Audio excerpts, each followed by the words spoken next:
Welcome back to the Nerdrotic channel. My name is Gary Beekler. I'm live in San Francisco, California, and I come to you from nerdrotic.com. And down in San Diego is my good friend and co-host, Dennis Bethalkis. Hello, Dennis. How are you? I'm doing all right. How about you? How are you doing? I'm hanging in there. Feeling a little under the weather. Yeah. But the show must go on. And plus, it's just sitting down and talking. It's really not that hard. And I'm going to go to our chat here. So this is kind of a bonus. I don't know if it's a Friday Night Tights or a nooner. It's a Friday Tights nooner. It's a hump day rendezvous at night. Yes. I don't know. Think of some kind of sexual terms we can throw in with nerdrotica, possibly nerdrotica. And yeah, we're going to talk about Captain Marvel. I know it's probably been talked about to death on YouTube, but what the hell? We're also going to talk a little more about the TV series. That's what I really want to get into is the TV spinoff series that are going to get into Disney. And there's an interesting article that Dennis found that is on our Facebook page on why Paramount killed Captain Kirk over greed, which honestly I didn't know. I guess I should have suspected, but I had no idea, really. Yeah. It was very interesting. I mean, he alluded to it over the years, but he's finally, written a book another book anyway, I should say. Yeah. Hey, thanks Dakota Stanton for the $5. Oh, it's a Hummer. I win the name game. It's okay. It's a Hummer. That's it. You do win. And we are demonetized already. And that means the notifications are not going to go out. If we're demonetized before we go live, usually the notifications do not go out. I did not get one. Please let me know if you guys got one out there. And I've got to go and, of course, live on the air. I'm going to put in our request for review, which is very exciting. We also had Avatar: The Last Airbender is going to be a live action series on Netflix. That's interesting. Yeah. Hey, we have someone joining us. And we are joined by Tom from Midnight's Edge After Dark. What is up, Tom? Goddamn Googles wouldn't let me in.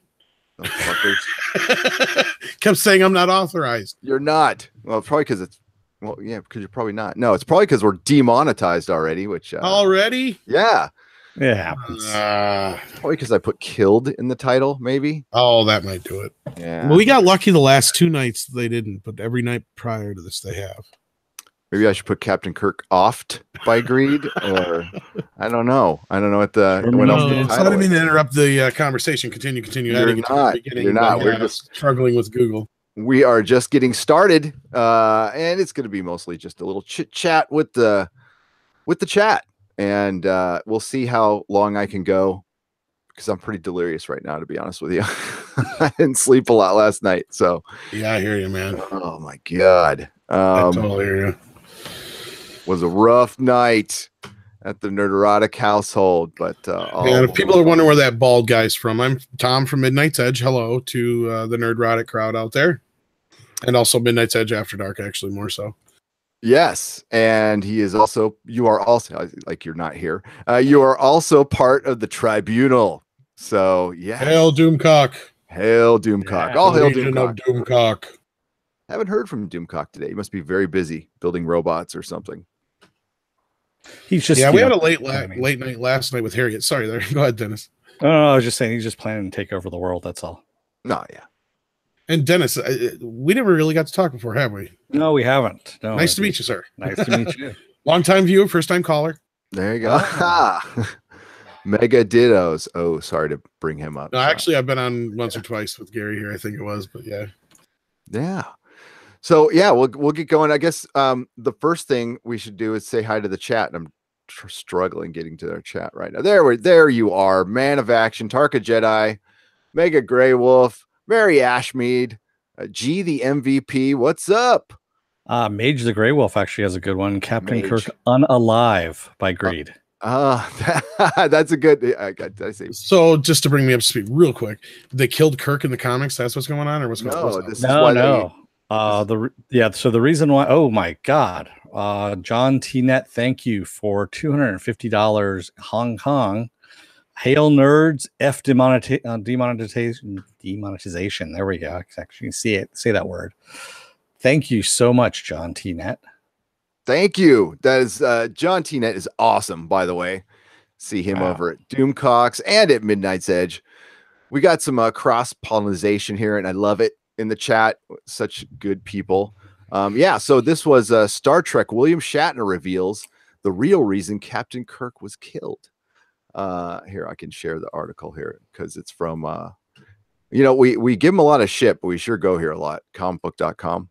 Mm-hmm. But all they do is just repost other people's articles and stuff. Yeah, they don't really give credit where it's due most of the time too. That's the funny thing. So, I gotta get that pop-up from going. So having just published his latest memoir. Oh, so this is going back to Generations then? Yeah. Star Trek icon William Shatner has spent more time lately looking back on his career. That includes portraying the life and death of Captain James T. Kirk on the USS Enterprise. At the Collectors Convention in Nashville on Saturday, Shatner opened up about the decision to kill Kirk in Star Trek Generations. He explained that the death was a financial decision more than a creative one, recalling a conversation with one of the film's producers. So the producer said, "We're going to kill Kirk because we think that's what Next Generation will make. We think it'll make more money at the box office." And he said, "Why? Why do you want to kill Captain Kirk?" Shatner asks. And they said, the box office, expenses, the budget, and the box office. Excuse me. Dying here. And then he said, "Do you want me to be part of it?" And they said, "Yeah, we want you to be part of your death." Wow. So they thought this is dumb because were they worried that Next Generation wasn't going to make money at the box office? People couldn't wait for the movie. Well, that's what I thought. Well, okay. I thought maybe I'm hearing history wrong or somebody lied. I thought the whole thing was he's like, "I'll come back as long as you kill me." No, he is saying that they made it a financial decision. And to be honest with you, that's what I remember hearing as well. Yeah, because that was the whole thing. Like Shatner's like, "Yeah, I'll come back one more time, but I want a death like Spock had," kind of thing. To where to let the character kind of go off in a blaze of glory. He wanted like some hero's death. Yeah. Well, I don't know because he wrote that whole Kirk being resurrected and becoming a Borg character and all this in the books. Right. Well, those guys changed their mind every 10 minutes too. Yeah, but I mean, it was done pretty quickly within like about a year after the movie was out. Yeah, I remember I bought that. Look how many times Nimoy changed his mind. That's true. Yeah, true. Yeah, but I can see he might have just been, they probably brought this information to him, and then he kind of convinced brought him on board. Maybe, yeah, he probably convinced himself that okay, I don't need this character anymore, so kill him off, and that's why he started going out there saying, "Yeah, I'll come back as long as you kill me off." Well, at that time too, Shatner wasn't exactly big either. I mean, he hasn't had a show in years other than the Star Trek movies. I don't think he was doing much at that time, if I'm not mistaken. No, go ahead. I was going to say this sounds a little bit like Bruce Campbell, and I think it's maybe his way. I think you guys are right. It's maybe his way of kind of dealing with it because he says later in the article here he had zero choice in the matter. Like they were going to do it whether he wanted to or not. And they probably wouldn't have done it if he wasn't in it. But I was going to say, what are they going to do if he doesn't show up? Yeah. So he says here, "Well, I didn't think I had any choice in the matter. Paramount had decided that the ceiling they could reach with the box office had been reached, and they thought by putting the Next Generation cast it would reach a higher box office. The decision had been made. It was either I was going to appear or die, or they were going to say he died. So I chose the more practical of the two." Well, and that's kind of what I was getting to. Yeah, is not only that, he probably needed the money at the time too, so he wasn't going to look a gift horse in the mouth, but at what cost? No, he was actually doing Tech War as okay, that's right. I totally forgot about that being. I see. That's what I was trying to think of what he was doing at that time. Last thing I could remember before that was like T.J. Hooker.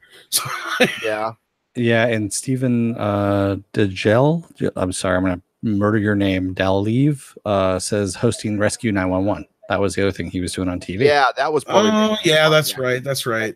Tech was making him a lot of money. But I think Rescue 911 hadn't it run its course by that point? I don't know. It kind of had. Oh my god, I totally forgot. I'm trying to remember how. Yeah. See, I did too. I used to watch it too because it was the only channel I had for many years. He was probably okay with with money, and it, people change as time goes. Like you said, he probably had convinced himself, kind of like Bruce Campbell when they canceled Ash vs. Evil Dead. He's like, I'm retiring Ash forever. And that's a way of dealing with it. I think it's a way of processing, grieving your character that, All right, New Line, listen up here, guys. You got to take 3 truckloads of money. Take 1 to Bruce Campbell's house, 1 to Robert Englund's house, and 1 to Kane Hodder's house, and we'll settle this whole thing once and for all. Freddy versus Jason versus Ash. Make it happen. Anyway, sorry. No, please make that happen. That'd be great. Is that your house, Dennis? Yeah. It's all right. We have it's live streaming. Actually, it's distracting to me, so I will be back in just one moment. Okay, no problem. Ambiance. Little ambiance. And we'll get to the chat here. And again, thanks for joining us, Tom. I really appreciate it. We're going to do this more often. No problem. We're gonna like I said, hopefully I can make it for a little while. I got to work early in the morning, so I'm going to try and stick with you as long as I can. Whatever time you give us, we are grateful for. So thank you. And thank you. And I was on your show earlier, and thanks for having me on. I really appreciate it. Absolutely. Always a pleasure, because you're so full of knowledge, and we love to have you. There we go. I'm full of something. And Rob and I both have a crush on you, and we fight about you when we're not on. Oh, that's good to hear. Well, it's the beard. It's the beard. It's all I just heard crush on him, and you guys are fighting over him. That's all I came back to. So Dennis is all, he's mine. You can have him. Dennis. Wow. Ooh. Dennis and I are He's got a new beard. No, I don't quite go that far. There's a little man envy in the beard. I will admit that. Yes. Yeah. Well, I'm in San Francisco. When in Rome. Hey. Let's go. No. Let's go. What about a 3-way fight? Freddy versus Jason versus Ash? Well, that's what we've been saying. That was supposed to be the original sequel to Freddy versus Jason. Yeah. Bruce had talked about this and trying to get the rights, because I think the rights for Freddy are between 3 different studios right now. Freddy's not, but you might be thinking of Jason. Maybe it's Jason. And I think so New Line now technically has him back, but there's the whole lawsuit going on. Yeah. Yeah. So he was like, between all of that, they just couldn't get everyone together. And he says it was basically a Gordian knot is what it was, of legal stuff. Plus you had Universal, who owns the Ash character. Yeah. So they were like, yeah, screw it. We're not doing it. So, and then also you needed to have Rob Tapert and Sam Raimi on board as well, because they own, a third of the character as well. So they all have to agree. I think it's supposed to be like a 100% agreement between the 3 of them. Oh, I'm sure. Yeah. Yeah. And, but to his credit, Raimi did let Adam Marcus use the Necronomicon in Jason Goes to Hell. Yeah. For for Adam's distinct reason was he made Jason a Deadite, which I'm sure that would have traveled over into that sequel if it were to happen. Yeah. Can we have this, please? I mean, can we just cue this is why we can't have nice things? It's kind of a theme of late with American Gods. Yeah. Right? And just talk about all the shit we can't have because of egos. I mean, it's not like it's not even money. Bullshit and It's like they're giving up money, like piles and truckfuls of money, by not doing this stuff. But yeah, back to the actual story. Sorry, I didn't mean to derail you there a little bit, but you got talking on Ash. But no, this is news to me, because I was under the impression that it was Shatner's choice. Yeah, Man of Action says, hey, that Kirk thing is selective memory. Shatner was tired of Kirk, and that death of Kirk was his idea. He said it at the time. He wanted to do his bullshit Tech World TV show. Yeah, that's the way I remember it too, Man of Action. And because these guys have had to remind me of how busy he really was. No, I remember it being weird that he said that. I'm like, I always thought he loved Kirk. I thought he would take that role to his grave. And like I said, it could have just been that they gave him the option. They're like, either you come in and you do it, or we just kill you off screen. And then he was like, all right, I'm gonna, like you said, with what Bruce did, is like, I'm done with the character. We're gonna kill him off. There, it's done. That's weird. And it's my idea. And if I had a podcast back at was it 1994 when Generations come out, it would have been a year long of me bitching about that movie. I fucking hated it. They crashed the goddamn Enterprise, which is the first. Well, there was many. They've got, how many times have they destroyed the Enterprise in a movie? It's every single movie. I lost count. Even Abrams did it. Yeah. And that's the whole thing too. I mean,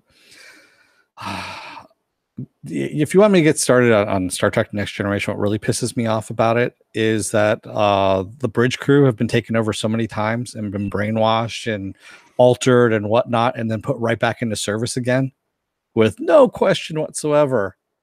Which, honestly, in the old series, I mean, they got taken over like about 3 or 4 times, the various bridge crew members.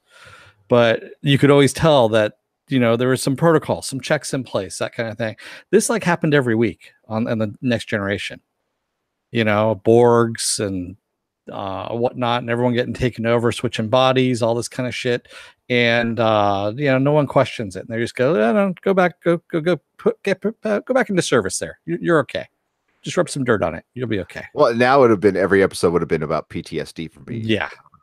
So I kind of prefer the other one, to be honest with you. But no, I know the point you're making. It's that and tachyons, right? The tachyon field. Yeah, beware the tachyon field, dude. That's all right. That's like reverse the polarity. Yeah. Same thing. So, and we love Next Generation, but everything we love has its flaws. It's okay. Random, what's up? How's it going? Yeah, she did tell me she might show up in the chat. If not, she might show up because she was going to grab something to eat. So get something to eat. I didn't want to speak on her part, but here she is. So Lexi also said she wants to be part of the This Is Why We Can't Have Nice Things show. Yes, that would be a good show, actually, if we could just pick a few topics of like stuff that was really good and got derailed by some free of charge. You can have it. Yeah, I mean the entire, like what we were talking about on the show previously, that the entire Warner Brothers owning DC for 40 years now. Dennis, have they owned DC for 40 years? Yeah, since what is it, 79, 80? Yeah, and they could have had a cinematic universe those entire 40 years, and they haven't. All the Batman problems. Michael Keaton could have been in a movie with Christopher Reeve. Yeah, could have happened. Yeah. That wouldn't have sucked. I think we just brought that up before on Yep. So what's up, Feisty fan? How's it going? Woo. She says woo. So I'm gonna get up to some of the chat here. Yeah, I didn't get your announcement, but I got Geeks and Gamers. Whoops. Sorry. That's good. Time for another video. And today we're gonna talk about Kathleen Kennedy. For the 900th time. No, you're giving them some competition, though. I'm going to say that much. It's all good. We love Jeremy. He's all right for a normie. Wow. Okay. Yeah. Tarka Jedi says there have been some great captains, even Voyager. Still, Kirk for me is the proto captain we all want to see. Of course, now we have Michael. Yes, Michael. Mikey Spock. I actually had a drafting teacher named Michael. And obviously she was a girl. So I have heard of that before, the whole Michael Burnham. I kissed a girl and I liked it. You did? Was his name Michael? No. Oh. I knew a stripper. She was named Michael. Was that a real name, Dennis? Did you get the stripper? That was not her stage name. That was her name. I was going to say, watch, her real name was something like Cinnamon. So she's like, I got to do script. No, the stripper that it subverts expectations. Exactly. She keeps her clothes on.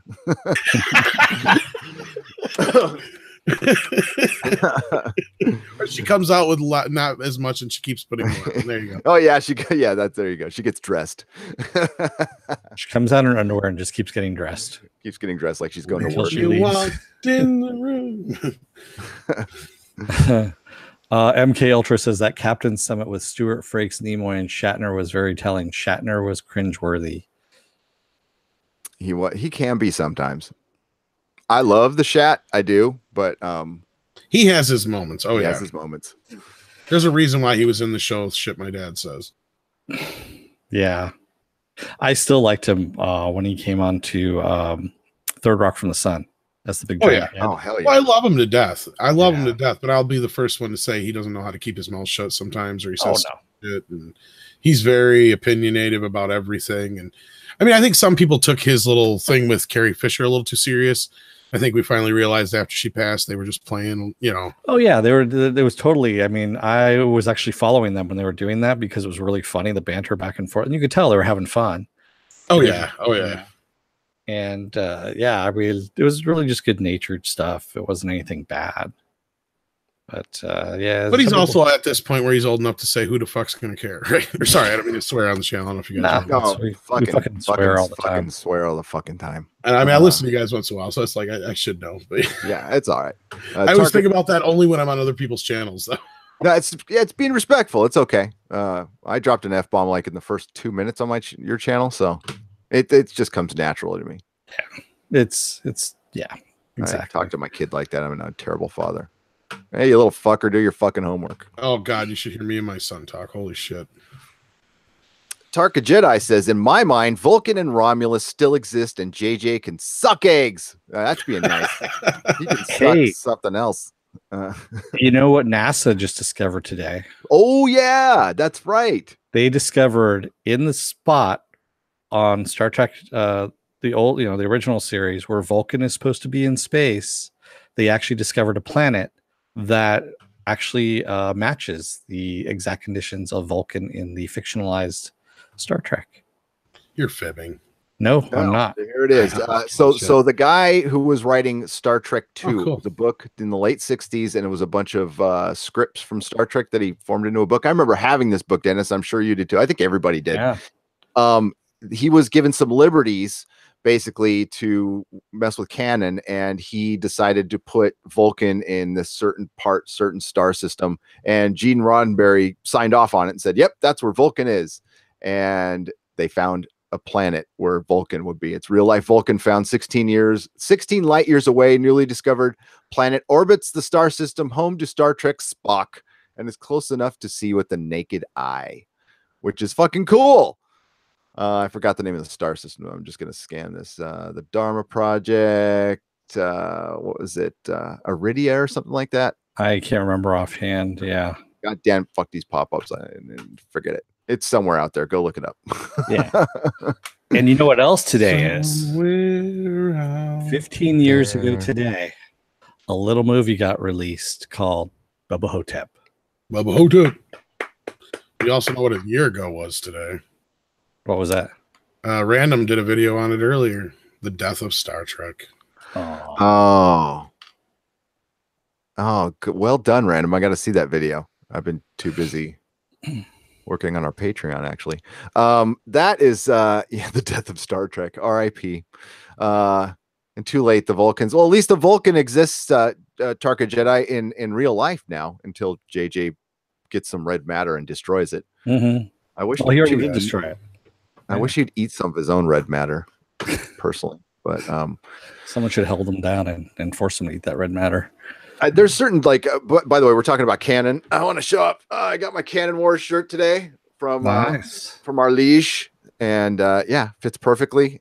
It's wonderful. I feel like more of a man wearing this shirt, so you should definitely go to what a man. I always want to say it's Zazzy Beats. No, it's Zazzle. And yeah, go check it out. I'll put a link in the description. You can have your own Canon Wars, and it says on the back, it says, "I stand with Doomcock." Yeah, he's got a bunch of cool shit over there. If I ever get any money. Yeah. Nice. That's fucking great. I like to pretend that The Return actually exists in canon, because those are actually some good books. The William Shatner ones where the Borg come along. Yeah. Where they resurrect Kirk. They use him very effectively against the Federation and almost destroy the Federation. Yep. And I think Kirk actually fights back, correct? If I'm not mistaken. Yes. Yeah. They locutus him a little bit, but he comes out of it, fights back, and he defeats the Borg and goes back to being Kirk again. Goes back to being Kirk, and then he's brought in it's freaking great. I wish I would have done it, but yeah, agreed, because killing your icon is really good for box office. And I don't remember Generations lighting the world on fire box office wise. Hey, Random joint. Hello. Hey, what's up, Random? Hello. How's it going? Good. I did not want to eat and crunch in you guys' ears. She's just living up to her name and randomly popping in. I know. Randomly popping in, just randomly running through live streams all day. That's all I do. I'm in every single stream all day. Yeah. I see you, because I'm in the same ones you are. We're surfing. all day long. God, I was in EVSs in the morning, Mhm. and then yeah. Oh my God, he had the best line for fucking Captain Marvel's facial expression. It's what? How do you say it? He's all, "You're giving me a face that looks like I owe you child support." Yeah. It's kind of like the was it like stepmom face or something? Oh Lord. Laughing my ass off on that one. That was good. Well played, EVS. Oh God, I made my video was just me texting and playing on my phone during the whole trailer reaction. And apparently I got some feedback saying I looked up every now and then when I heard a noise or saw a flash of light. So my theory is actually correct. I didn't even plan on doing that, but That's hilarious. So, Dennis, if you don't, anybody in the chat, Random has a great theory that everything is made now just for explosion. So while you're, so you could watch it while you're on your phone. So something, flashy happens. So you just look up and it's just enough plot that while you're looking up, you can get what's going on. And then you look back down on your phone and all the other shit doesn't matter. I think it's a pretty damn good theory, to be honest with you. Yeah, it is a pretty good theory. It probably is true. I wouldn't be surprised. I mean, it is. Yeah, most advertising now, I hate to say this, but most of my streaming stuff, they have a lot of commercials in between, and that's what they're geared towards, because they know that people just kind of wander off or play on their phones and stuff like that when the commercials come on for streaming stuff, and it's loud stuff. So it's like, and you kind of look up, it's like, oh. And something flashes, you're like, oh, okay. And you look back down, so. Well, look, Mikey Spock saved everybody, and she outsmarted the Vulcans and ended a war with 9 Klingons there and a fake detonator. So believable. Jody says, Gary, so you never go for the soul patch? You're pretty committed to the full-on beard look? Oh, I am all about the soul patch, Jody. I've always had a soul patch. But yeah, Mrs. Nerdrotic is committed to the full beard. So that, if that answers your question. Nyla Shadow says, I want to make a sci-fi horror film about the SS Valiant mentioned in Where No Man Has Gone Before. Ship crosses the barrier around the Milky Way and crewmen gain supernatural powers. That sounds cool. Well, and I think there's also something to Random's theory too, because I think that's why we generally only get 30-second to a minute and a half breaks on a lot of streaming shows too. Yes, that's a good point. And are our TV shows turning into like modern popular music where they have to have like basically an algorithm now where it's like, each hit song used to have 1 or 2 hooks at most, and now they have 7 or 8, and it's all based on a certain time period. Well, yeah, we were just talking about this last night on the show about how they basically cracked the code scientifically how to make songs that are earwigs. Even though you don't like the song, they get stuck in your head purposefully because they know how to do it now, just like the whole thing with at Vegas, where they play the same 3 notes on all the slot machines to lure you in. It's like well, they're on the key of C because they do that because it's subliminally soothing. It makes you happy, it makes you want to spend money, it makes you want to stay there. And it drives me nuts because I'm kind of rebellious musically. I like anything in a minor key, but yeah, I noticed that stuff a lot, especially once you kind of know that they do that. Yeah, my tastes lean that way too. Sorry, Greg, go ahead. No, that was that takes me back to the it's called the Atlantic or something like that. It was about 3 years ago. They did an article on the hit makers, and they were just talking. It's like these 4 or 5 guys who used to be in like North European metal bands, like hair bands in the 80s and 90s, and they're all music producers now. Mm-hmm. They basically, and they're the ones who cracked the code. And so it's like the same 4 or 5 guys making all of Taylor Swift stuff. And yeah, that's exactly what you were talking about. They crack some code, and that's why they're the hit makers. I can't find the article now, but that's exactly what I'm talking about. Yep. Yeah. If you could find it, I think it's called the Hit Makers, and it's the Atlantic. If you want to read it, it's pretty interesting, actually.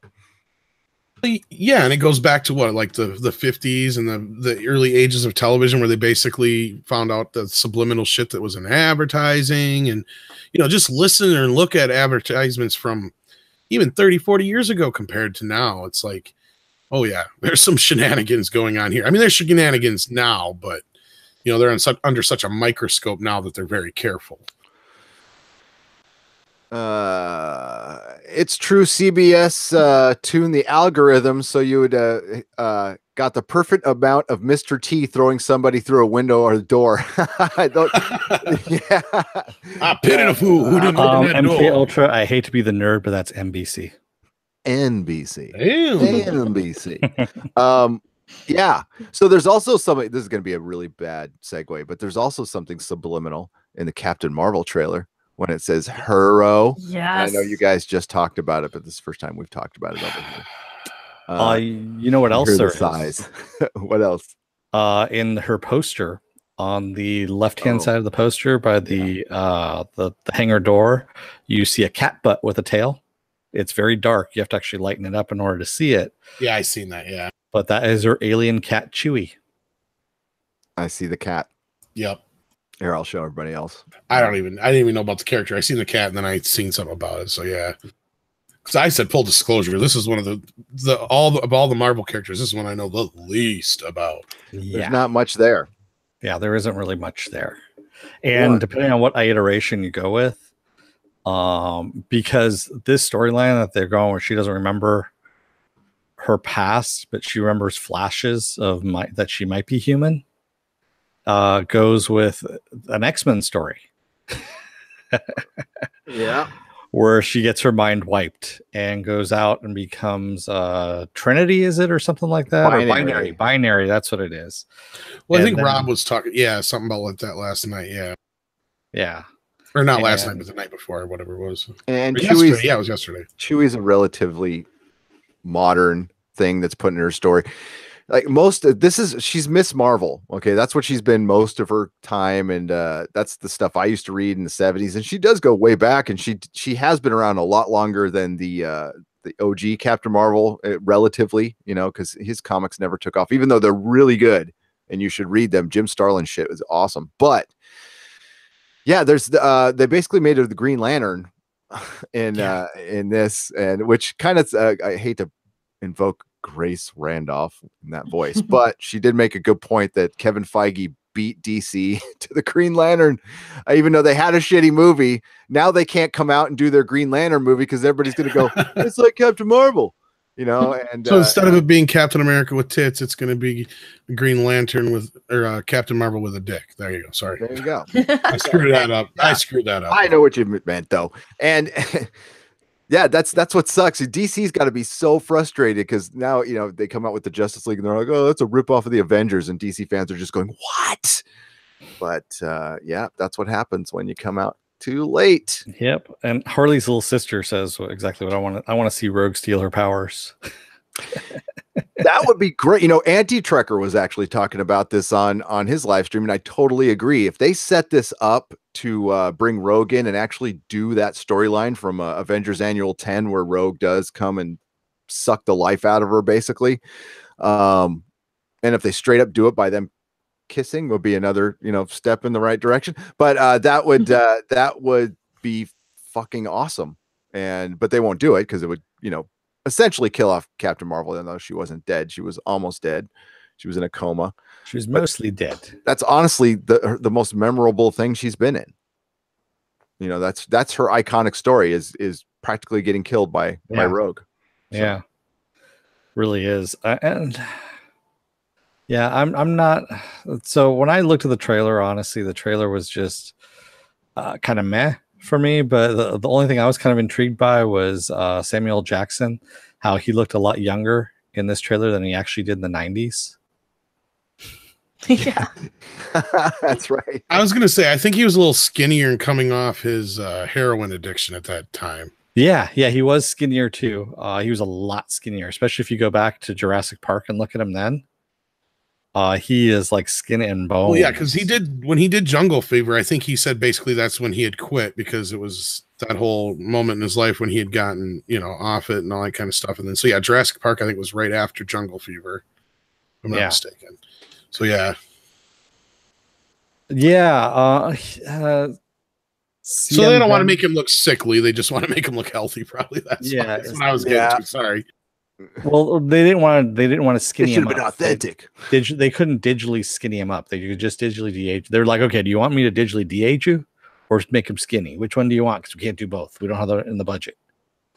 So they went with the de-aging, and they said Well, we're I'm going willing to bet a lot of it is actually makeup. No, they said it's actually CGI. Really? Yeah, it's because Ant-Man and the Wasp was actually the precursor for this when they de-aged both Michelle Pfeiffer and Michelle Pfeiffer and Michael Douglas. Yep. Because they did really extended scenes, even though there's one scene which I'm sure they're going to fix it by the time the DVD comes out, where you see Michelle Pfeiffer's eye kind of roll up into the back of her head. Yeah, I missed that. yeah. I was I looked at him like, did someone actually miss that in post? You see you saw the CG in the trailer then, where when she's wearing the mask and her face goes another way. EVS even pointed out her face is totally crooked in that mask. It's so bad, and I didn't notice it at first until he pointed it out, actually. But they're gonna fix all that. Really good at seeing that shit too. Oh man. I used to do animation, digital animation for a while for, school and all that stuff. And trust me, you see stuff out of the corner of your eye that, because you get it drilled into you. You get beaten by, reeds and bamboo by your teachers while you're doing this kind of stuff. So you have to actually, catch all this stuff. Otherwise they beat you. I think that was a Korean animation practice they carried over. It might have been. I know that there was some kind of bamboo shoots up underneath the fingernails, and there was forced cage. Do not draw enough. Hurry up. Yeah. Draw faster. We need these 35 pages now. Jody says, yeah, her getting killed by road. The trailer felt very paint by numbers for a Marvel trailer, wasn't it? Or was it just me? Yeah, it did. I like the music. I did like the music. I thought that was good. But, I said it on Midnight's Edge. I'll say it here. It's unfair to Brie Larson in some aspect that they put all this on her shoulders. But that's basically, she signed the contract, so we can't feel too sorry for her. She got paid. She took the money. She went out. She acted. And, we are judging just off a trailer. But she has to be more than just the stoic superhero. She can't do what Chris Evans did, which in the first Captain America movie was just kind of roll on, be stoic, and it was a pretty damn good movie. Well, actually, that was a little against with the type of characters he played too, though, at that time. Totally. Yeah. See, well, and we knew he had range. We knew he was actually toning it down. I don't know if Brie Larson could do that. She might be able to, but I've said in the past on this podcast that, and it's, again, it's not fair, but life isn't fair, is she needs to be Robert Downey Jr. She needs to be charming. She needs to be funny. She needs to command the screen. Personality. Chew up scenery. Yeah, have a personality. She can't just roll on, throw on the costume, and be pretty. And that sucks. But it's how Disney has formed this. Now, if Disney would have integrated her in slowly through a couple other movies, we wouldn't be having this conversation right now. And they've had time to do it. They've had a ton of time to do it. Now, they love to blame it on Perlmutter, which it might have been true, 10 years ago, but it's been 10 years. Perlmutter hasn't been in charge. I can't see his last name for many years now. So they could have put her in Civil War or something, Iron Man 3, just for a little bit. So you're throwing her in, and I'm standing by it. I think she's going to get the kill shot on Thanos, and that is going to piss off so many people. She's going to come in and save all the Avengers. They really should have used Aubrey Plaza. This is who they should have used for this character. Quite honestly, that's who they should have been. They should have hired. Just plain and simple. She probably could have done it. Aubrey Plaza's got a ton of person. I'm for Katie Sackhoff. That's it. Everybody else has been saying Katie Jerkoff. I mean Sackhoff. That's what she do. I want an older Captain Marvel. I would love to have a Captain Marvel in her late 30s, early 40s. Well, I was just asking you guys here in the chat, and I don't know if in our personal chat here, and I don't think anybody knows the answer. They would have said it. Did she win the Oscar? Or did she just get nominated? I don't know. I haven't watched the Oscars, so I forget. I thought she won an Oscar. I think she did win. She won. I was going to say, I thought she won. Yeah. Okay. So basically, she's at this point where this is sink or swim for her. Yeah. She should have the chops by now. She's got an Oscar. She's a big enough caliber. She did a movie last year? The Con came out. Yeah, the year before. Yeah. Either way, she had a big blockbuster-ish kind of movie. She wasn't the lead, but she was one of the leads. Now this is her chance. This is her shot. This is her time. If she can't pull this off, then it's on her. Basically that's all there is to it. And as far as the Thanos thing, well, yeah, we know that's going to happen because they set that up.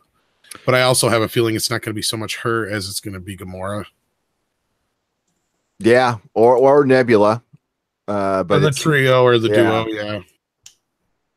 But and actually, I just want to say Mage Grey Wolf actually brings up a great point here. Best blockbuster commercial I've seen in a while. Yeah. The trailer. And I was thinking, you know what? I bet you Blockbuster comes back a little bit after this. Well, didn't they do some story somewhere about a store just opening up again not too long ago? No, the last one that's left is in Alaska. Well, I know there's one, but I thought they just opened one up stateside here. And I thought now that I've seen this trailer, I'm like, they probably just opened it up for this movie just so they could film this scene and people started showing up or something. Because they did some big deal about like, it's one of the few that actually still exists besides the one in Alaska. I could be wrong. If somebody out there knows, I just seen this story recently. I can't even remember where it was on. It was Blockbuster no, it's a Deadpool themed Blockbuster opens in London. No. I'm trying to remember where I saw it. Blockbuster store in Bend, Oregon is the last Blockbuster store in U.S. Okay, maybe that was what it was about too. But maybe that's where they filmed the scene at, perhaps, because it's there. I have no idea. Yeah. Spring, I would love for that to come back. Please bring out some retail something. Is it FYE? Is that random? Is that what you have? Yeah, FYE is the one. It's not a rental, but it's stuff you can buy used and you can buy new movies and stuff. Yeah. Our last one just closed a year ago here up the Bay Area. Harley's little sister says, "Do you think Captain Marvel and Thanos are the cause of the destruction of Titan?" That's a good question. Or maybe the Kree. Probably the Kree. Yeah. I'm guessing that is probably a catalyst. That would be good, actually. So she's the reason why Infinity War happens. Why Thanos creates the gauntlet and all that. That would be that would actually be good. I would totally, for one, that would be her kind of screwing up and having her try to make everybody's afraid she's going to come out and be all OP and perfect and not have any stakes or anything like that. I don't think they'll do that. Kevin Feige wouldn't go off the rails, I'd hope, but I don't know. He might be having some pressure though, because we have the whole like, we need women in these roles sort of push in Hollywood. So maybe he has some pressure. I think this has been in the planning stages for a while, though. I think Captain Marvel is one of the names that's popped up quite a few times, like Ant-Man, if I'm not mistaken, though, that never happened prior. So if it wasn't for that, I'd say you're right, Random, but this is definitely probably pushed more so because of the timing than anything, I'd imagine. Because I can't believe that it wouldn't have affected them to see how well, even though I know they were planning it ahead of time. So I don't know how the timing winds up if Wonder Woman actually pushed this through faster or not. I think it did. I think it was on the docket. It was on the schedule, but right, which is what I was trying to. So was the Inhumans. So was the Inhumans. They take shit off the schedule. So yeah, I think they were kicking the can down the road, and Wonder Woman forced their hand. That's my pure speculation, but I think it's probably true. And the thing is, Marvel doesn't have a Wonder Woman. They don't. There's a lot of great female characters, but they don't have a Wonder Woman. And I will ask the chat, like, what is your Wonder Woman of Marvel? And you'll get probably like 5 different answers. But I want to say thank you to Dakota Stanton for $5 there. It says this is Disney. Captain Ray will be in the movie. Yeah. Well, there are already rumors that they're going to have a crossover, aren't there? Between Star Wars and Marvel. Oh my God, no. Well, I would not be surprised if there wasn't a little pressure from Disney to say, okay, we got the boys on board. Now we got to get the girls on board. Not even realizing the girls already are on board. Yeah. They're just in the back of the bus. That's all. Yeah. They need to bring them in the forefront. It was terrible. Like Dennis, who's the closest thing to Wonder Woman in the Marvel universe to you? The closest thing, She-Hulk. I would say, She-Hulk's my favorite. I'm right there with you, but I would say it's Storm. I wouldn't be surprised if Storm shows up in Black Panther too. That would be brilliant. I'd be okay with that. They do have a connection now, but See, because with She-Hulk, she's been in a Fantastic Four. She's been in the Defenders. God, what else has she been in? The Avengers, the West Coast Avengers. She's been all over the place, honestly. Kind of like, Wonder Woman's been all different kinds of groups too. I'm not the biggest fan of She-Hulk, but yeah. I love John Byrne's She-Hulk. That's what we started reading. I think we had this conversation and she's also been and guess when she was in the Fantastic Four? It was the 80s. Mm-hmm. It was a long time ago. This is not anything new. People. No. I know you guys know in the chat. I'm talking about normies. Normies like me. You're not a normie. Well, I'm like, I know comics aren't like my area of expertise, so and I don't like kind of giving the illusion that I know more than I do. And I think a lot of the kind of geek girls out there on the internet definitely want their credibility, so they kind of pretend that they know more than they do. And you're right. And it's okay to say I don't know. You've got major cred in other things. I mean, you're all about Babylon 5 and stuff, which I haven't even watched all the way through. So I lose cred right there. Oh, man. I know. I'm bad nerd. Tekkaman Bald says they have Wonder Man at Marvel. Yes, they do. And God, what was it? They were actually going to make Nathan Fillion Simon is, for a while there. They were going to make him the being in movies as a background. I remember that. Yeah, they actually filmed it and everything. And this was for, I think it was the first Ant-Man, if I'm not mistaken. And they scrapped it for some. Or no, it was for God. James Gunn did it. Did he do it for Guardians of the Galaxy Volume 2? I think is what it was. Yeah, for when they were on Earth, and they were supposed to be a little marquee with Simon. I can't remember his last name for Wonder Man. Did I miss that? Yeah, I thought I heard something like that was going to be in it, and then I just completely forgot about it. Yeah, I gotta watch it again. And they cut it out because it just didn't play well. It was kind of shoehorned in. But yeah, that would have been awesome. That would have been awesome. Mako says Brie Larson is an Oscar winner. You may criticize the trailer or the movie, but she's a fantastic actress. I haven't seen her in anything other than Kong Skull Island. She was okay in that. That's pretty much all I've seen her. Yeah, I like that movie. I think I've seen her in a couple other things, but I don't even remember. Well, she's so immemorable, I think, and that's kind of my problem with her is I don't really recognize her in anything, and I had to kind of go back. Oh yeah, 21 Jump Street. That's the other thing she was in. She wasn't bad. Sorry. Yeah, she was in Scott Pilgrim, and I liked her in Scott Pilgrim. She was really good in Scott Pilgrim. So yeah, I didn't care for her as much in Kong, but I thought she was great in 21 Jump Street. Yeah, 21 Jump Street. Yes. And someone else in the chat here actually brought it up. But I'll be honest, she was much more beautiful when she had not looked like she lost a dozen pounds and didn't have to. When she got Hollywoodized. Yeah, in 21 Jump Street, she looks adorable, she looks cute and sexy all at the same time. So that's hard to pull off for an actress. Either you're like a slim bean, or the younger looking kind of rounder face kind of thing. She looked better with the rounder face than she does now. Absolutely. I know I shouldn't be objectifying women. I'm sorry, but they're the ones who are slimming her ass down and making her look like she's. Hey, they photoshopped her hips off of that Entertainment Weekly cover, so we're not objectifying her. Yeah, and and we're saying that don't get all skinny. Please have a cheeseburger. Like Elizabeth Olsen's like way too skinny. Yeah, have a I sandwich. want to give her something to eat here, please. So someone in the chat actually brought up a good point that Cuba Gooding Jr. won an Oscar, and we haven't seen much from him.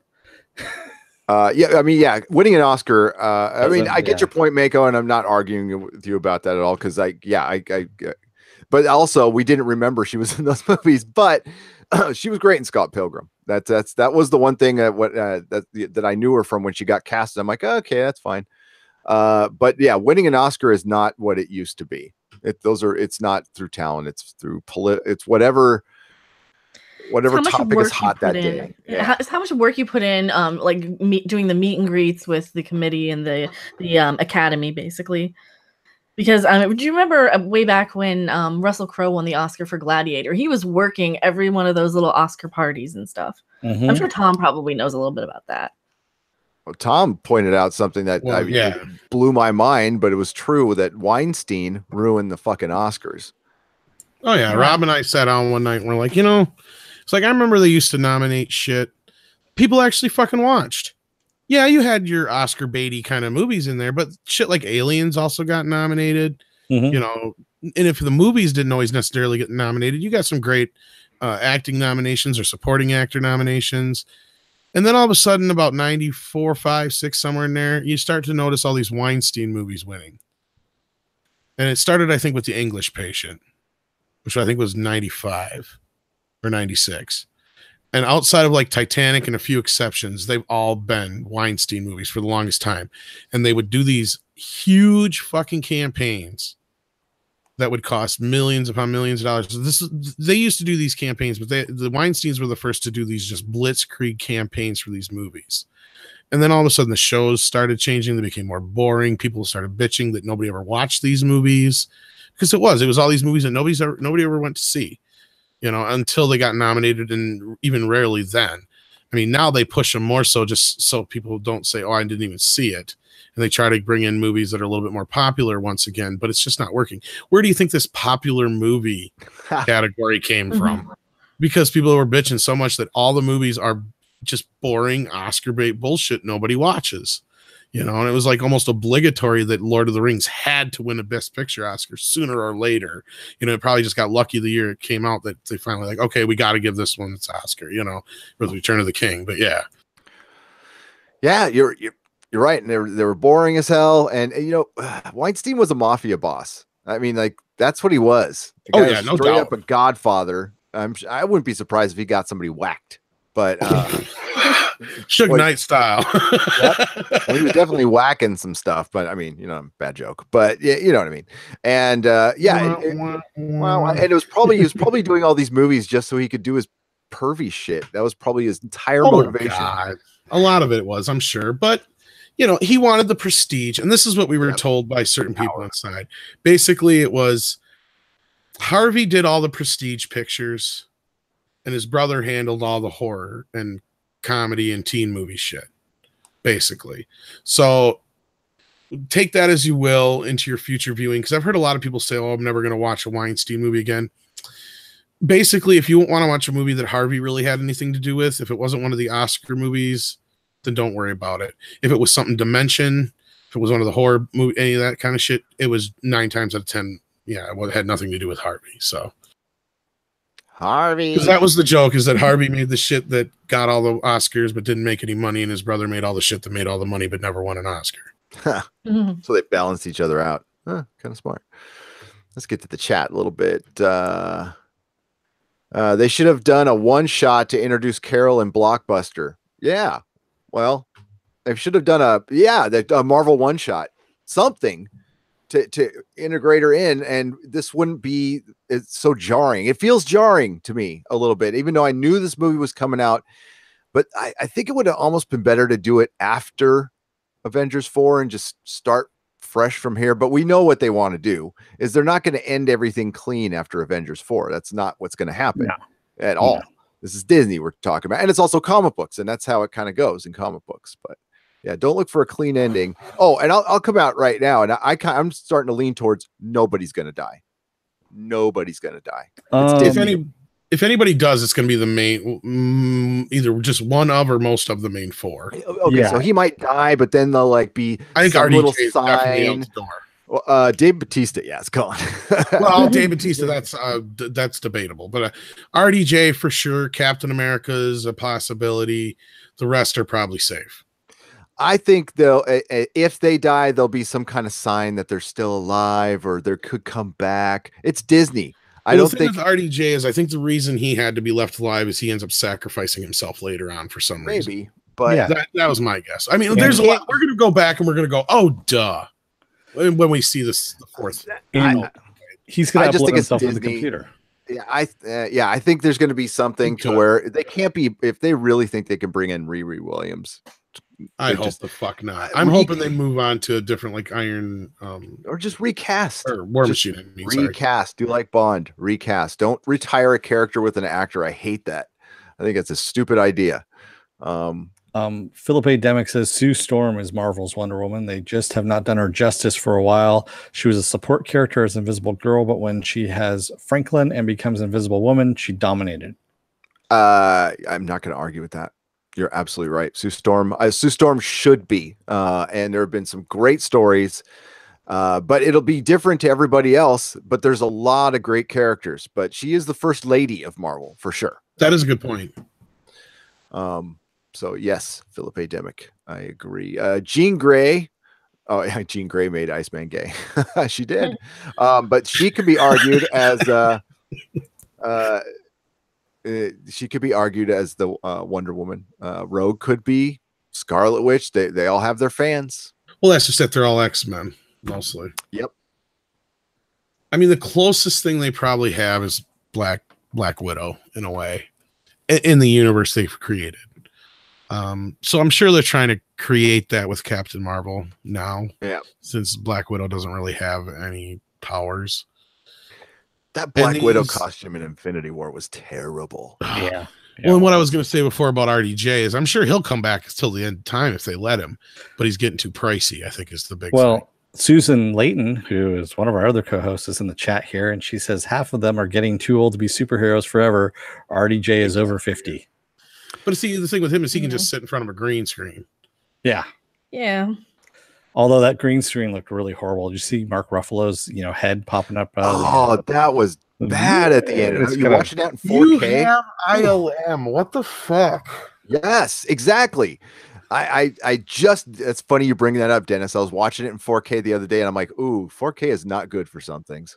That looked terrible. It's porn and bad special effects. I can't imagine porn in 4K. The shine off the vajayjay is blinding me. Yeah, keep mine grainy. 40p is good. Yeah, she's pretty wet. VHS with little wavy lines. Well, where's Susan at? She should come on. She had a great time. We had a great time on Ladies' Night last night. That was fun. Great. Oh, absolutely. She did such a good job. I was so proud of her. She also says they're looking for a butt double for ScarJo for Black Widow. I remember that. Yeah. I signed up for that gig, Susan. I got to shave it, but I bet you'll win. Oh, they told me in the contract I don't have to shave it. That'd be objectifying.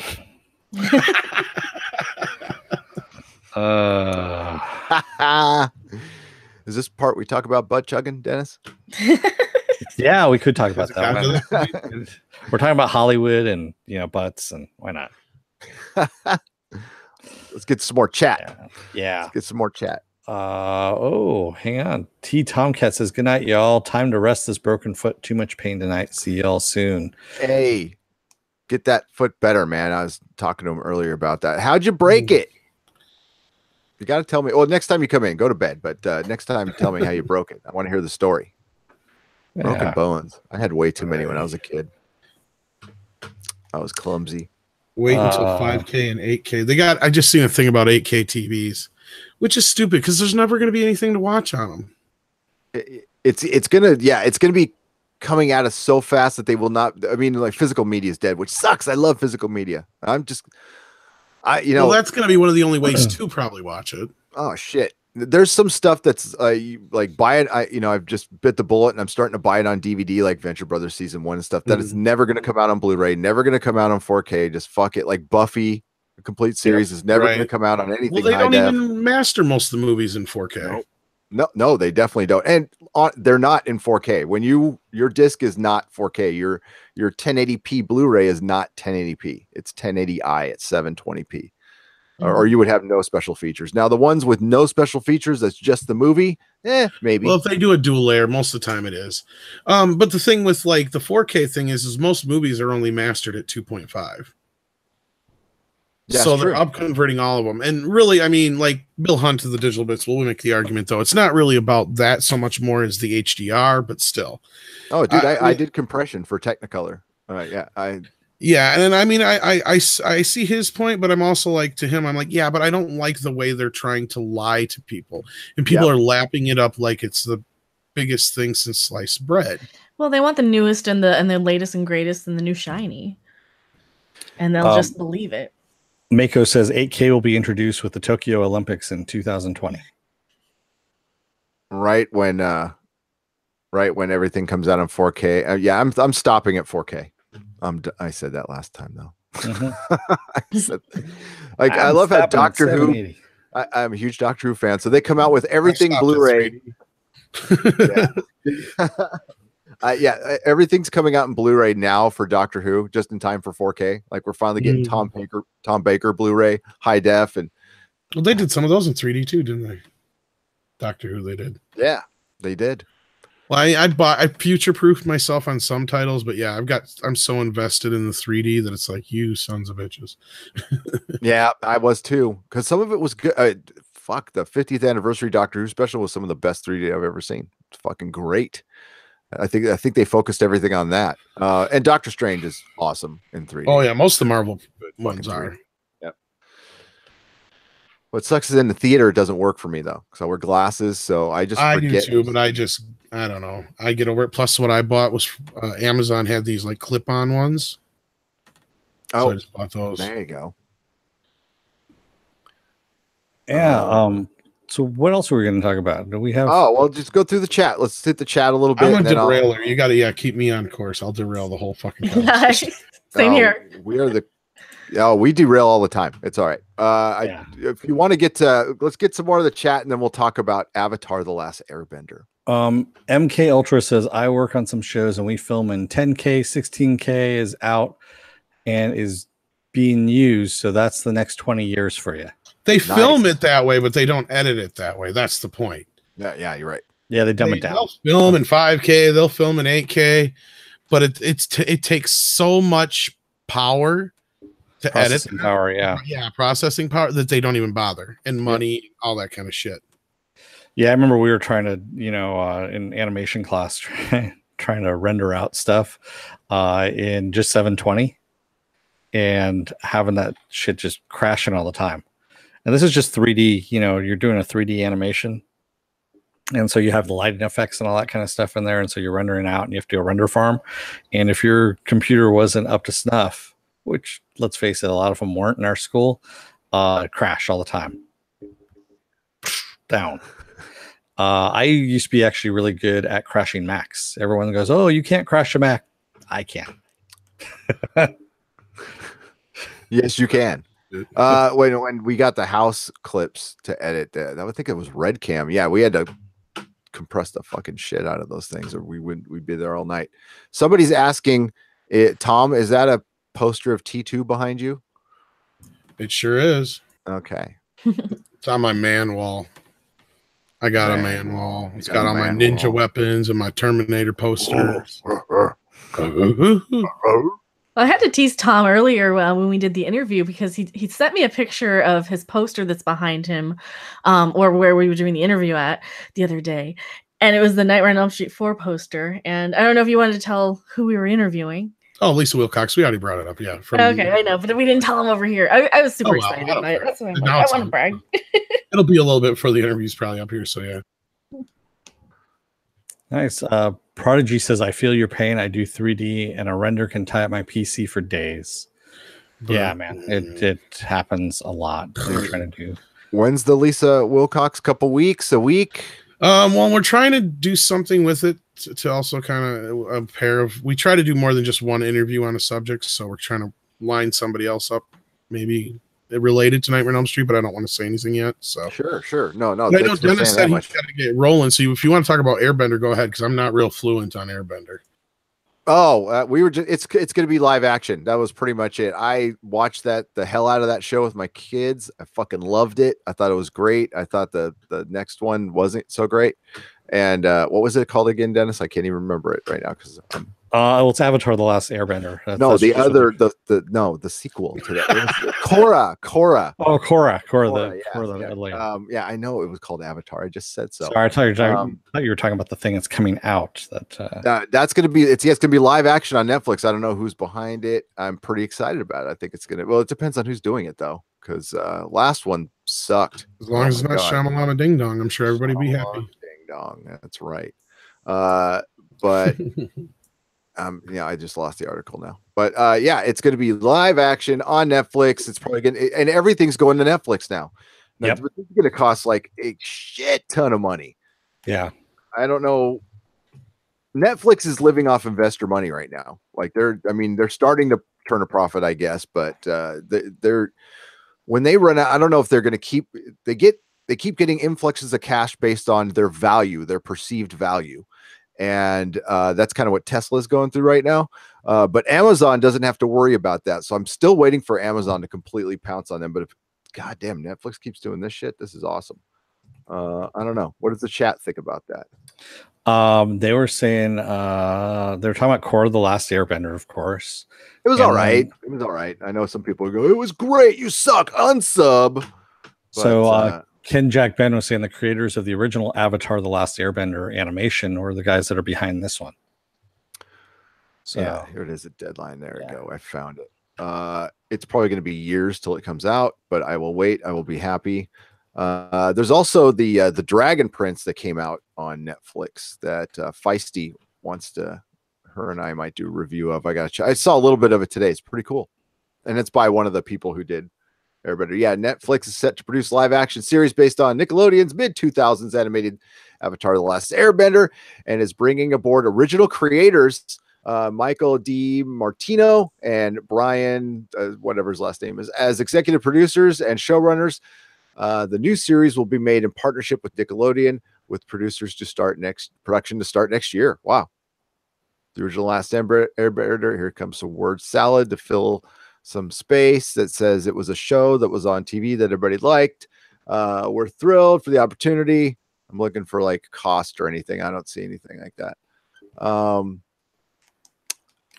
Oh yeah. So the complete series, what is it? The property has spawned a comic book and graphic novel series, and the home video compilation Avatar: The Last Airbender, the complete series, is nearing 5 million in retail sales since its released earlier in the year. That's pretty good. Wow. I didn't know it was complete. I got to buy that. So that's good. Yeah. I don't think anybody's excited here, but I am. My kids are. And the funny thing is, it's got a following. Yeah. Oh, well, my kids are more excited for this than they are for anything Star Wars at all. Well, yeah. I mean, Star Wars, let's just face it, it's dead. Star Wars is for like us, like people our age, but then they kind of pissed off everybody our age. So yeah, and that was the people who were buying anything, because kids, Doomcock made a little tweet about it, but yeah, I pointed out that I've tried to get my kids into Star Wars, and they just it's like yeah. Now, I mean, the millennials just watch it for the irony, I think, is more than anything else. MK Ultra says, "What's up with all the tranny porn tabs?" Oh, whoops. I meant to hide those. It was research, right? Research. His wife was on earlier. That's all. That's it. I'll throw the wife under the bus. There you go. She doesn't watch this podcast anyway. She's not going to know. Oh. She's going to watch this one. Tentacle porn. It's not tranny porn. Oh. Get it straight. Okay. Halam 899 Live says, I'm a Star Wars fanboy and I'm 18. So the tran part means transdimensional. Gotcha. And Rower Rain 10,000 says, I still haven't watched any Star Wars. There you go. Well, and Andre brought it up in his one editorial. Star Wars is a thing your parents watched for a lot of kids nowadays, and they're not really that excited about it. A lot of them are getting it shoved down their throat. Yeah. And sure, there are young fans out there. Don't get me wrong; they're in your chat right now. I'm not trying to generalize an entire audience or anything like that, but it's not the cool thing. The new cool thing on the block is Marvel. So, it's yep. And there's been so many things since then too. Harry Potter could be somebody's Star Wars, or Lord of the Rings, or oh yeah, perfect examples. Yeah, there's too many properties out there to compete with. When Star Wars was around, it didn't have much to compete with, to be honest with you. And it's still great, not taking away from the greatness. Okay, but in a way, our generation kind of Star Wars was kind of the previous generation Star Wars. I guess our generation Star Wars was kind of Batman '89. And then you move forward, and then there was more movies down the road. You had Spider-Man. It was kind of like that kind of a thing for that generation in a way. There's always these big movies that just kind of overtake a period of time. And Well, it's just the last 20, 30 years have been mostly superhero movies. That's all. Yep. Well, I mean, at the time, you're, I don't know. How old are you, Tom? You want to say how old you are? Oh, sure. I don't care. I was born in 80. Okay. So you don't remember. But Dennis and I remember when Star Wars came out, like it was huge. It was huge. But like Superman, the movie was just as huge to me. True. Raiders true. of the Lost Ark. Well, how old were you? You might be in the generation I was talking about. I was 7. I was 7 when Star Wars Okay, came so out. you kind of were, yeah. See, because I was 9 then when Batman came out. See? Totally. So it's perfect age. Yes, so you get what I'm saying. So you were that generation then. So I get that. I just figured you were much younger. Yeah, I was 5, I believe, when Star Wars came out. Okay, so yeah. You guys are more Rob's generation. It was Empire that really, I mean, Star Wars was cool, but I didn't totally understand what I was seeing on the screen. I knew I liked Chewbacca, but when Empire came out, and that's when all the toys came out. You were a little more mature too, yeah. Oh, God. And see, for me, even though I really like Star Wars, Superman, the Superman the movie. The first, that's mine. Yeah. Is just as good. I got into Superman. Superman is my first memory as a child recognizing something, and attaching something to a love of something that wasn't my parents or food. like my earliest memory of just something other than that, or an animal or a pet, you know what I mean? Something that wasn't in my daily life, something on the screen. Yep. And that guy was totally real for me. When I seen Christopher Reeve fly, I saw a man fly on TV. I was convinced. Yep, there you go. That movie. Yep. I would, like I've shown before, this is actually a Superman. Superman was almost as big as Star Wars. Yeah. So sorry. It was at the time. Back in the day, they actually used to give out these at movie theaters, which were little booklets. That's gorgeous, man. By the way, showed you all these different little things, and I almost thought that was a laser disc at first. I didn't realize it was the program. Yeah, it's a program. It's actually a program. I picked this up at the movie theater when I first went and saw this, and I still have it to this day. It's all beaten up to hell because it's gone through different moves and things like that. But yeah, I still have it. Yeah, there's a Treasury Edition book that came out with it. I did. So that could be our first episode of Why We Can't Have Nice Things as the Superman movie franchise, because Superman 2, the whole fucking story behind that. I mean, it should have been. Good God. And what a fucking nightmare that was, and over stupid fucking producers. Well, Lester's version's okay, but Donner's version is fucking brilliant. Yeah, I mean, when I saw Lester's version, I fucking loved it. I was 12, and I was like, "Goddamn, superheroes are beating the shit out of each other," and fuck yeah. And then and they weren't killing half the city; they were concerned about the citizens. And Ursa, oh my God, had such a crush on Ursa. Superman. Have you guys seen the Donner cut? Oh yeah. Many times. I would love to have seen where we would have went with Superman 3 with Brainiac, because that was the original plan. He talked about it at Comic-Con. Dennis and I went to that panel where Donner talked about when they were going to release the Blu-ray, and it was a panel at Comic-Con. It was fucking empty. It sucked. It was me and Dennis and 5 other people in a huge hall. I know. And it was the best story. And he talked about what he was going to do with Brainiac, and how he talked about Christopher Reeve was the cause of a lot of this shit, which sucked to hear. But he was kind of a pain in the ass, and wanted a lot of the stuff that they were doing. So post Donner leaving, and it sucks. It sucks. Well, at that point he would have been the power. Yes. Yeah. And you know what? Also, this is the first time you had a major novelist writing a screenplay for a movie. It was Mario Puzo, who wrote The Godfather. Which his version was actually such a joke, from what I heard, because they had to have what's their face besides the first movie. It was Tom Mankiewicz had to come in and basically clean up all the jokes. Oh yeah, and all that kind of crap, because he wrote it real campy. I guess Puzo did. Yep. No, Mankiewicz is the man.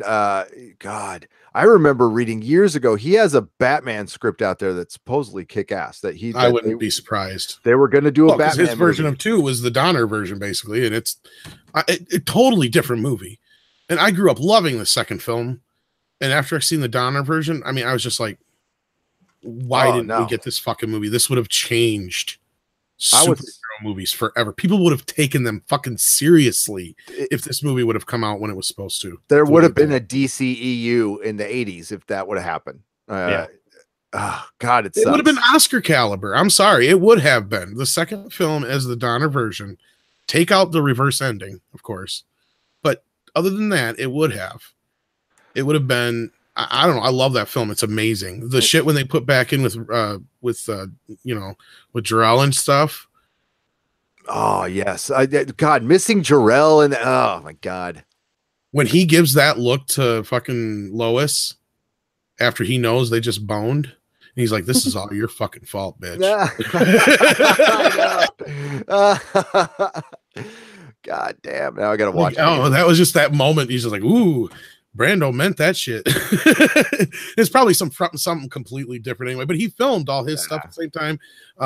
Gene Hackman filmed all his stuff for part 1 and 2 at the same time. Anything that was added, if you see in part 2 with Gene Hackman's, it's a voiceover, but you can tell bad. But yeah, mush, Mush. Halam, Supergirl was bad. It was bad. Oh, that was a big bad move. Yeah. Yeah. So And the sad part is it Halam. wouldn't have been so bad, but they get rid of all the, like her just changing her clothes in the middle of air. Yeah. Yeah. Where it kind of fades out. Yeah. Yeah.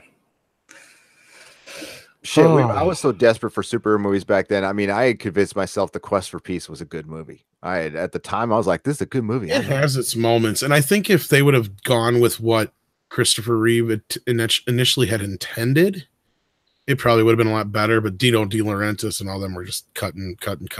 Cannon was dying. Yep. Probably from too much butt chugging. Cocaine. Yeah. It was the 80s. So cocaine. That's what Brando was thinking about.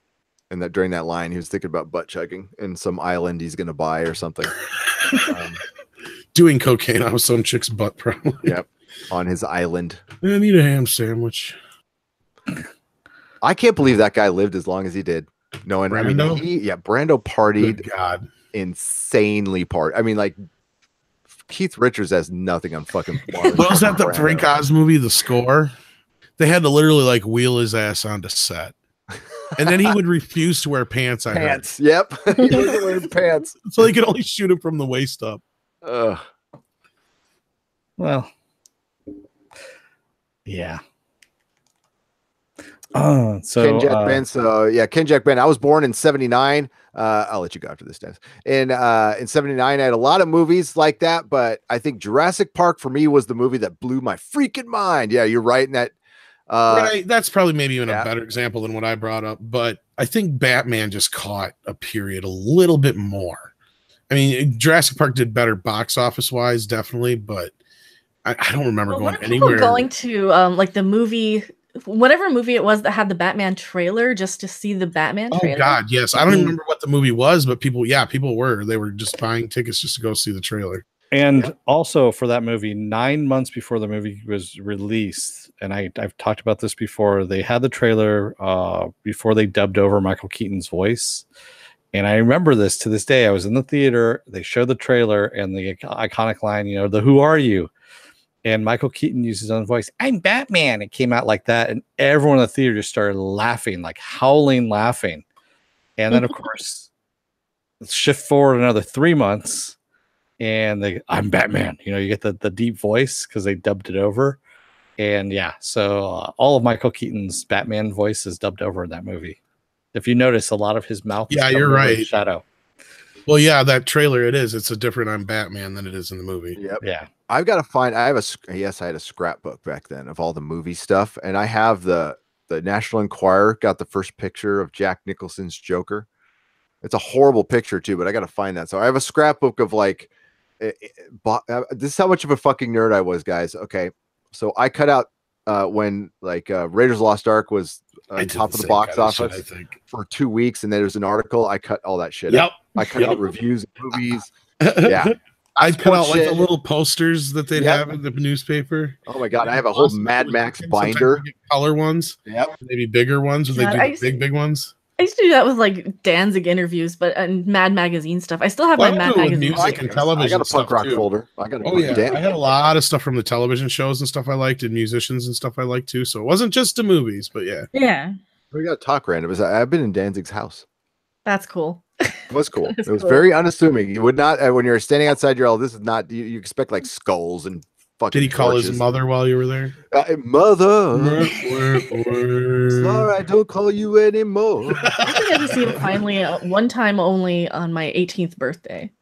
And the opening band actually kind of was better. He has the easiest Mother's Day gift every year. All he's got to do is say, "Hey, Mom, guess what? Your Mother's Day gift. Remember that song I wrote? That's right. That lives forever." You want me to sing it for you right now? Yeah. Mother's Day. Mother. It's so iconic too for him. He can't sing anymore. He blew his voice out. Poor guy. Yeah. That happens though to a lot of those guys, unfortunately. I fucking I love his that's one of my favorite openings of a movie is The Hangover with the Danzig song, and I know it's like something stupid, but I fucking love it. That's why I thought Todd Phillips might be able to direct a Joker movie, but that looks like a fucking disaster. So Dennis, do you have to go? Yeah, I've got a class going on tomorrow, and I've got to actually go and study for my I've got to read actually is what I've got to do, and do some homework. They gave us homework for our first day. Well, it was a pleasure meeting you, Dennis. And a pleasure meeting you as well. And I will see everyone again soon. I know that. Friday. We will see you Friday night, buddy. Yes, exactly. And Susan, if you're still there, go to bed. Say goodnight, Susan. Exactly. All right. Good night, everybody. Take Good care. night, Dennis. She's I don't need no fucking man telling me what to do. Yeah, I gotta get out here in about like probably 10, 20 minutes myself. But yeah. I missed that super chat. Oh yeah, guys, leave when you like. I'm gonna go for 20 more minutes. We're gonna stop at 10. I'll hang out then. Yeah. Dakota Stanton, $2. The X-Men trilogy and the Matrix trilogy was it for me. So you're young, Dakota, but you're an old soul. You're an old soul. Thank you for the $2 super chat, my friend. I appreciate it. And yeah, it just depends on the era you're born. That's why, all opinions are fucking relative and shit. And, I get where people come from on stuff. But there's people out there who just adore the shit out of the prequels because they saw them when they were like 7 or 8. And that was probably a perfect age for it. So, but there's a time you got to grow up and realize shit's bad. Yeah, there's a lot of I think Thundercats didn't hold up very well at all when I was a kid, or the Ghostbusters cartoon. Yeah, you know what cartoon did hold up? Beetlejuice cartoon. The Beetlejuice one looks good. Beetlejuice, great. I remember loving that one, and the They took some chances with that, and also I think when it moved to Fox, they actually got a little bit more risque, didn't they? Yes, they did. My wife was such a nerd that she wrote. Who was doing the toys at the time? I can't remember if it was Kenner or not, but they didn't have a Lydia action figure, so she wrote a big old hate letter to him why they didn't make one. Really? Yep. Well, there you go. This is neurotic for you. I thought they did have one. Maybe she's the reason why. She's the reason why. I don't know. The voice acting on that was great, considering they didn't have the original cast. I thought it was great. Like Brandon was mentioning the real Ghostbusters cartoon. I used to love that. Yeah. I was talking about the Filmation. It was terrible. The Filmation. No, that one's no. That really didn't hold up. Oh God.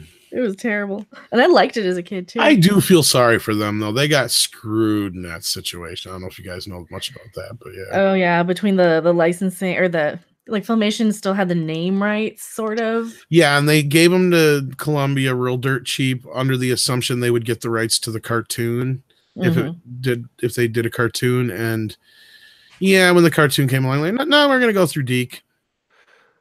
That's a dick move. Yeah. That sucks. Well, that's Hollywood. I wonder if Filmation's version would have been better, though. I mean, I doubt it, not animation-wise, but I wonder if they would have tried to keep it closer to, like, the characters, maybe. I don't know. Yeah. It would have been interesting. Halam899, I saw the Supergirl movie in the theaters opening night. Oh, yeah. That was in the 80s, so I was all punk rocked out. I probably Supergirl is like half a good movie and half a bad movie. Yep. It's like, if they took out a lot of the nonsense shit, because that's the thing, it wasn't just exclusive to Supergirl. A lot of that nonsense shit started in Superman 2. Yep. Where he's like ripping off the ass, where he just jumps out the window and turns his clothes from Clark to Superman. That's the same exact shit they did to her, but her hair changed and everything else. It was just like they got to this point where they got lazy with it or something, which is sad because it's like it would almost cost them more to do that than it would just to show Superman taking off his clothes. Right? Doing his thing, Well, we're finding out more and more I think this is a good idea, by the way. With even the American God stuff, that when they cancel somebody or they kick a creator out over some stupid argument, it ends up costing them, and it's probably over money half the time. It ends up costing them twice as much anyway to get rid of that person and restart everything. So it's never really about money. It's about fucking egos. The run where Superman had a kid. The one where Superman had a kid and his wife. Are you talking about Superman? Oh, Damon wins. It's a Dark Times Before Bendis. Oh, Superman run. Okay. Talking about comics there. I was like, you talking about Superman Returns? I try to forget that movie. I actually had an idea for a comic with Superman having a kid, but yeah. They've done that, and I think it was good. Yeah. Now they're getting rid of it, and fucking but like Mako was talking about, Bendis is fucking it all up because we can't have like a family in comics. That would be terrible. Well, nobody knows how to write it, probably. All my take on it was Lois dies during birth because it was too intense. Yeah. So Clark gets all depressed and quits being Superman, leaving his son to grow up without a father who's really diligent. And room for Lex Luthor to kind of come in and utilize his powers as he's coming to puberty. His Kryptonian powers start to come about, kind of like how they did for Clark in a way. But yeah, that was kind of my idea. So basically, it was like a father versus son thing at the end, kind of thing, because he had to kind of go fight for his son. Gotta see some of your scripts. You got to show me something you've written. I've lost so many of them. Most of them are just kind of like in my head still. There you go. It's like I was talking about a couple of my Nightmare on Elm Street ideas earlier too. It was like when you guys were bringing it up in the chat. I want to say goodnight to Belinda. She's going to sleep. You Good wonderful night. Beltalowda, you. Beltalowda. She's an expansion. Yeah, I know there's versions of Superman with a son, Tekken Blade. This was just going to be like a graphic novel I wrote basically, and then the movie Superman Returns came out. So I'm like, yeah, probably not a good time. Plus, that's the one good thing about DC is you can do those little Elseworlds I love stories graphic and have all kinds of fun. And that's why I love movies, because that's what they do. You don't have to have read 30 books before it and, stuff like that. It just takes a generalization of what we know of these characters and loves and the spirit of them, and whatever version you've known before, you can just jump right into a graphic novel and not have to know everything prior to that kind of thing. Yeah. Gone are those days. Well, for now, anyway. I think there'll be a swing back to something like that eventually. Oh, I'm gonna read some more chat here. Random, how was your day? You've done a lot of live streaming today and surfing. I really haven't done that much. It doesn't seem like I did that much today. It seems like today, for whatever reason, it was just kind of a blah day. So I didn't really want to make videos. I didn't want to do anything. And then I realized, oh yeah, it's the Star Trek 1 year anniversary of Discovery coming out. Oh, plus they're also, because CBS absolutely loves its fans and viewers, they decided to do the most asshole thing ever and shut down Stage 9. And Stage 9, if you guys don't know, it was the VR sort of fan-made enterprise thing that you could go in, download the thing, put on your VR helmet, and just wander around Enterprise D. And it was actually I remember that they're shutting it down. Yeah, I think they put a cease and desist or something. What? Fuck them. Fuck them. God, I hope Anas Abdeen just fucking owns CBS. I hope he wins. Yeah. Shout out to Anas, by the way. Prodigy.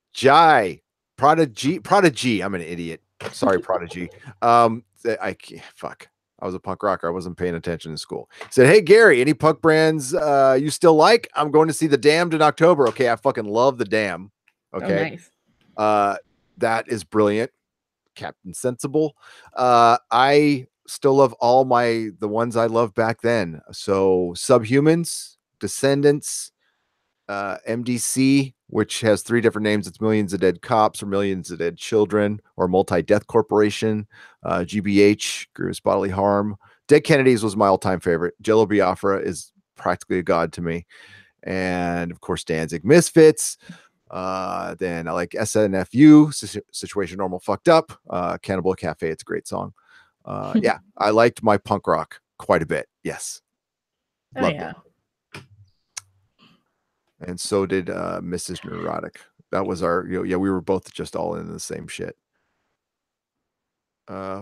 Well, I'm surprised you never got into like well, you probably have like Circle Jerks and those type of bands too. They're another one of those good I ones. love the Circle Jerks. I just saw them in San Diego. It wasn't just God. This is what happens when you get old. I just saw them 10 years ago. I know.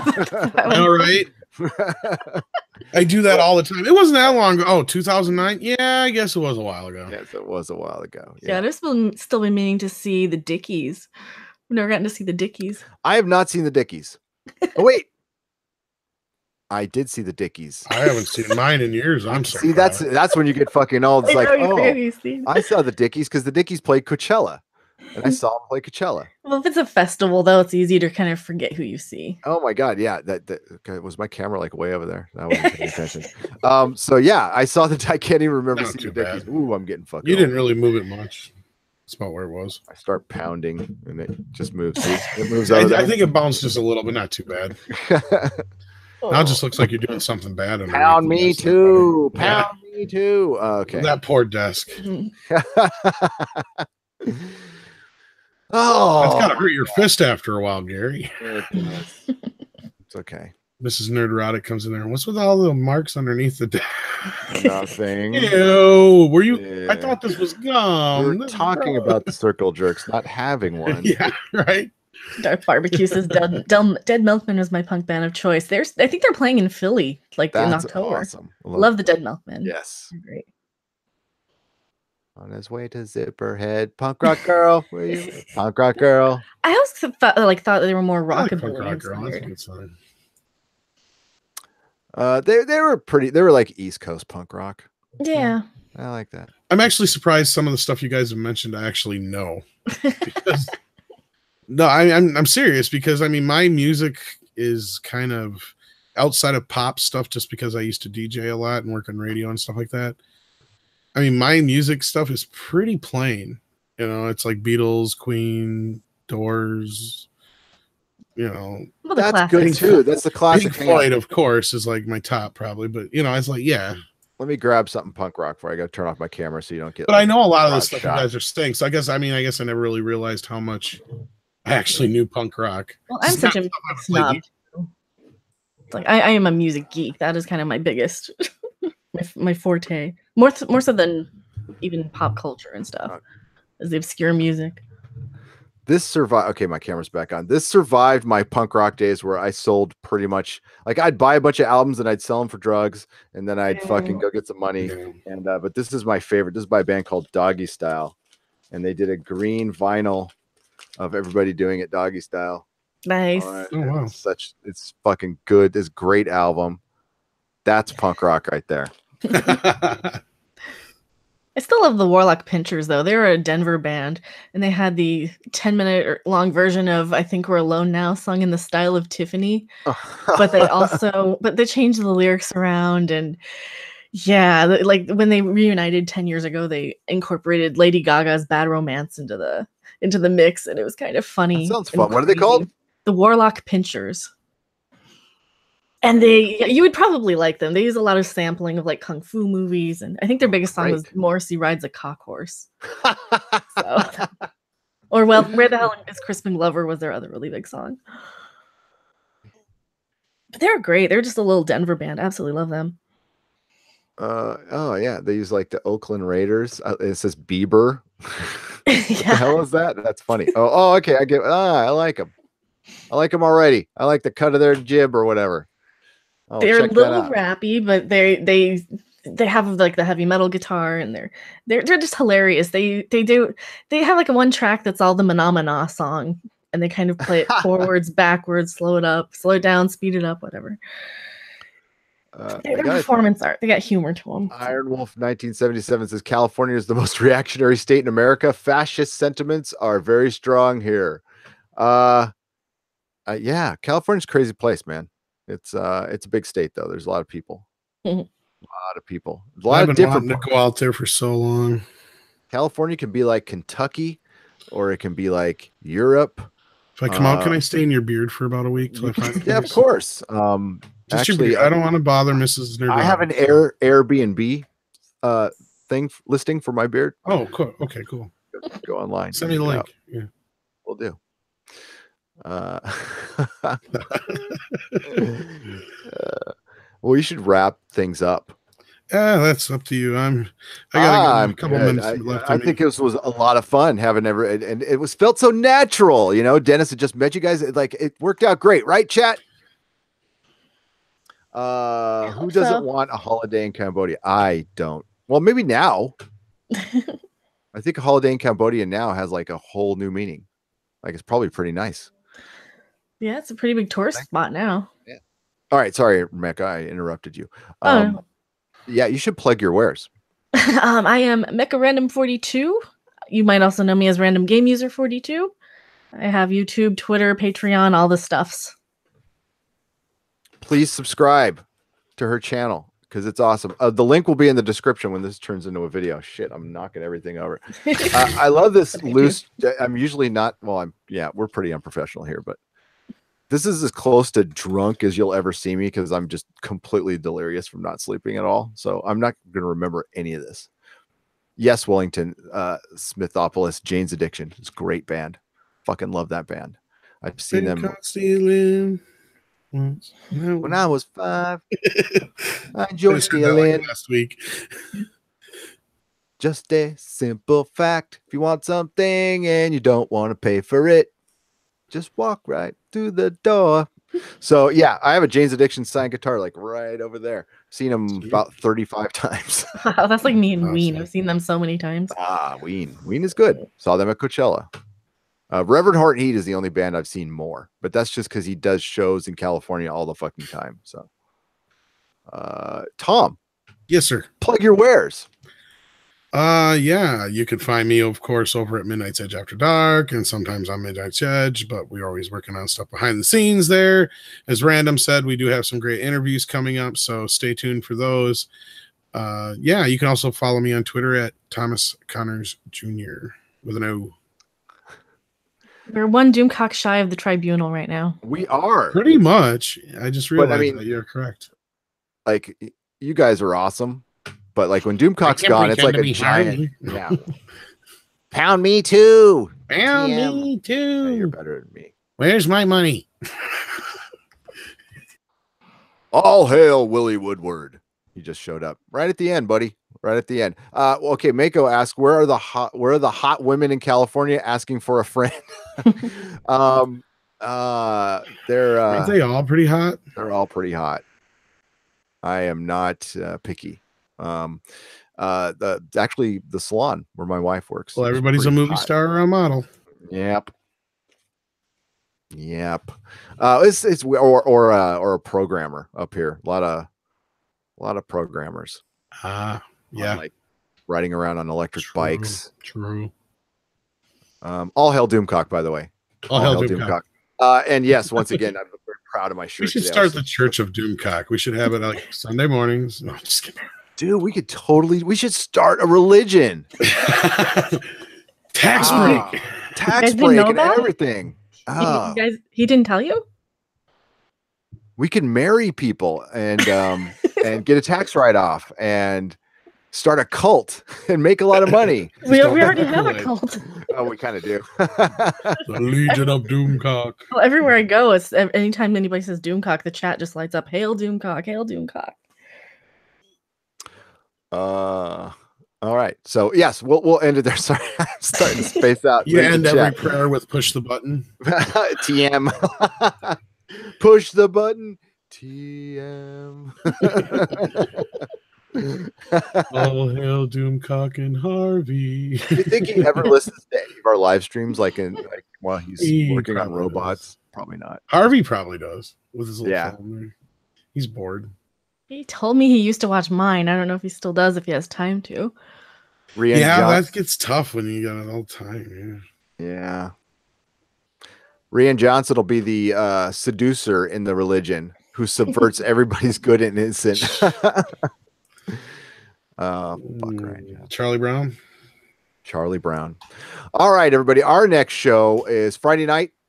Susan will be joining us. I'm sure she's already gone to bed. Everybody in the chat, you guys are seriously the best, and thanks for helping us make this a better show. We definitely appreciate you. And the super chats. I need to thank the super chats, which my window will open now. Dakota Stanton for $5. John T. Net for 250 Hong Kong dollars. Dakota Stanton for $5. Dakota Stanton for $2. And Prada G. By the way, I really like that name, but now that I won't like screw it up, for $5. You guys are brilliant. Thank you to all our wonderful patrons. I just sent you a message. Your packages will be shipping next month, and some of you are due for second packages. What are these packages? You got to go to our Patreon site to find out. I did. Tom did. Tom's a patron. And next month I might jack up my price. I actually might be able to afford it. Whoa, right on. I'll give you something a little extra. I'll give I'll give you some ear hair clippings with the beard clip. It's the beard. Back hair. No, just that might be interesting. There you go. It's a different color. I dye it. So all right, everybody. Send me a special package that has some THX stuff in it. Okay. No, just kidding. How about some eat? No. I'm talking about movies. THX. Yeah. That's it. That's it. On your intro. Thank you both for coming on. We'll have you on again problem, really soon. I love being on your show, and I love you guys being on mine. Sorry, I was kind of a mumbling idiot tonight, but that's actually no different than any of the other night. Guys? I'm being a mumbling idiot myself because I don't think anybody's been getting sleep lately with everything going on. It's like everybody's got crazy shit going on in their lives. Yep. And goddamn. I decided to, I don't know, just made a couple of bad decisions and led to me being sick. So there you go. Got to watch what you eat, folks. Okay. Everybody have a good night. Doors and corners. We'll see you Friday. Ciao.